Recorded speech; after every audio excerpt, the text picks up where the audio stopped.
ચોટીલાના કાળાસરમાં demolition કરવા ગયેલા અધિકારીનો વિવાદિત બફાટ જમીન અમારા બાપની છે, સુપ્રીમ કોર્ટના બાપની નથી. સુપ્રીમ કોર્ટે કીધું હોતો પણ પાડી દેત અધિકારીનો બફાટ. સોશિયલ મીડિયામાં વિડીયો થયો વાયરલ. આ વિડીયોની અમે પુષ્ટિ કરતા નથી. રિપોર્ટર મુકેશ ખક્કર, સન્ના સમાચાર. સુપ્રીમ કોર્ટ માં તો માનસ માનવાનો મહેસૂલ તો એક બાજુ રહ્યું, મારું પોતાનું છે. પણ તમે ગેરવર્તનની શું વાત કરો? જમીન અમારા બાપની છે, સુપ્રીમ કોર્ટ ની નથી. પણ તમારે તો બધાનું કરો ને, એકનું શું? બધાનું કરવાનું હોય. જેને આખા ગામે વળેલું છે કેમ? અમે 2022 માં કેવું તમને ધ્યાનમાં નથી આવતું સાહેબ? કલેક્ટર સાહેબે અમે મળવા જતા આખા ગામ નું કીધું હતું કેમ? આપેલું છે 1957 થી ગેરવર્તન તોય મારે પાડવાનું. આવ્યો નહીં ને એનો. અરે આવ્યો હોય તોય નહીં, આવ્યો હોય તોય નહીં.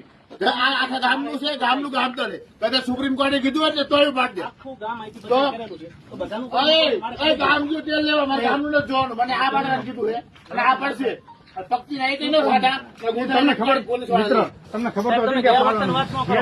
હવે દિલ પડતી આ વસ્તુ મગજ છે કે નહીં તારે? મગજ પણ અમે કલેક્ટર સાહેબે આખા ગામ નું કીધું છે મળવા જતી હતી. મારે નથી પાડી જો ઊંચા ના પણ બધાનું પાડો ને. બધાને નથી કીધું. એક કીધું એક આ ગામ તો ખાલી કરાવો. મગજ છે કે નહીં ખબર પડે છે? એટલે તમે વાત જે વાત કરો છો ને ગેરવર્તન થી વાત ન યાર કરો. નહીં જવા દે ભાઈ, તું આ 2 મહિનાથી કીધું એ ખાલી કરવાનું. 2 મહિના પહેલા મને 5 દિવસ પહેલા તમને નોટિસ ભાઈ, આપી. હમણાં તો હુકમ કર્યો એને 1.5 મહિનો થયો. નોટિસ હુકમ કોને કર્યો એની સામે તું અપીલમાં ગયો છું ને? અપીલમાં ગયા હોય તો ને ઓછું સુપ્રીમ કોર્ટે કીધું હોત ને તોય ઉપાડત. સુપ્રીમ કોર્ટ ના બાપની જમીન નથી, અમારા બાપની છે. ખબર પડે છે? આ બધી જમીનો સરકારના બાપની છે. સરકાર પાડવા આવે એટલે આ પાડ તો નિયમ બધાને લાગુ પડે, મને એકને ન લાગુ પડે. કેમ અમને એકને જ કેમ લાગુ પડે? આ નિયત કઈ બધાને લાગુ પડે. કોને? આ સરકાર